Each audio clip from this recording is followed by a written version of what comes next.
I'm still here under the chemical skies of Byron Bay. The chemtrails here have been absolutely phenomenal in the last week.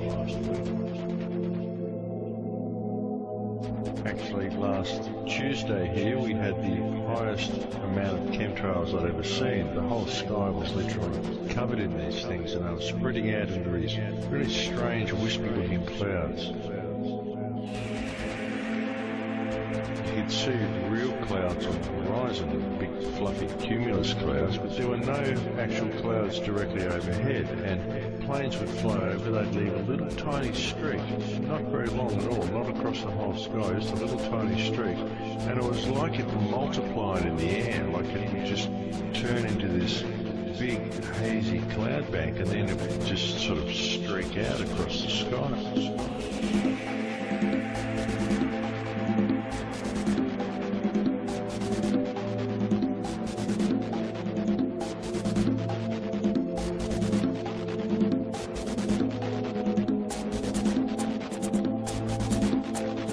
And it was like it multiplied in the air, like it would just turn into this big hazy cloud bank, and then it would just sort of streak out across the sky.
Strange looking clouds indeed. There were a couple of quite long trails laid around the place as well.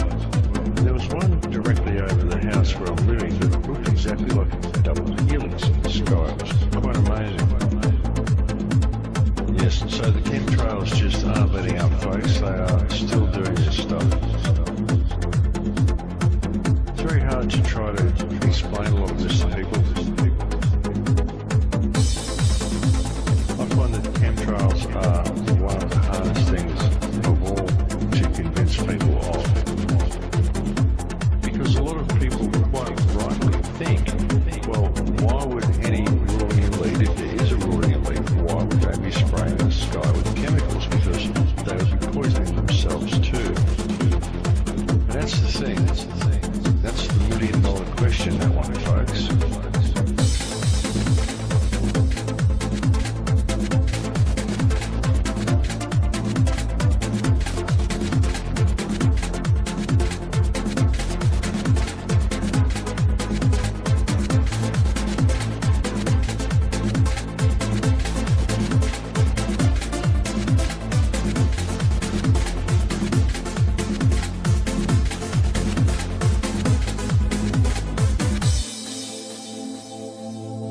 We know this is going on. These are definitely not contrails, folks. I mean, I don't know what they are, but I know what they are not, and they are not contrails.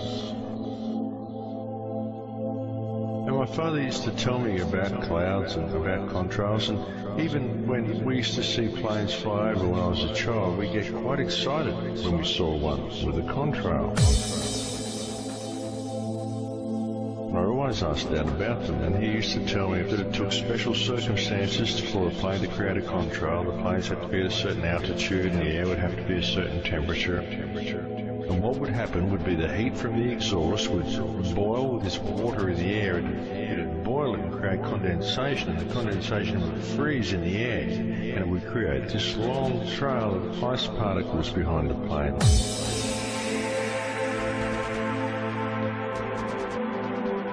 And then the ice melts after the plane's gone a little way.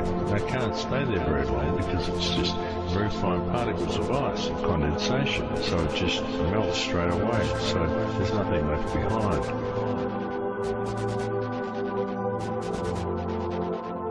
That's what contrails are, folks.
What's in the water that you're watering these things with?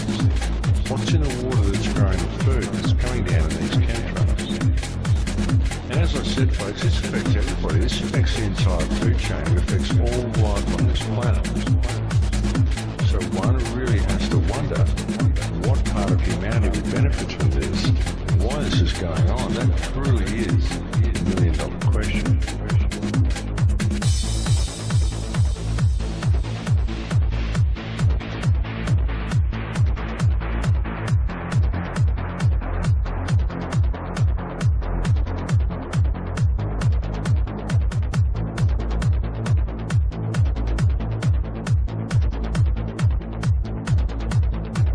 Like it multiplied in the air, like it would just turn into this big hazy cloud bank, and then it would just sort of streak out across the sky.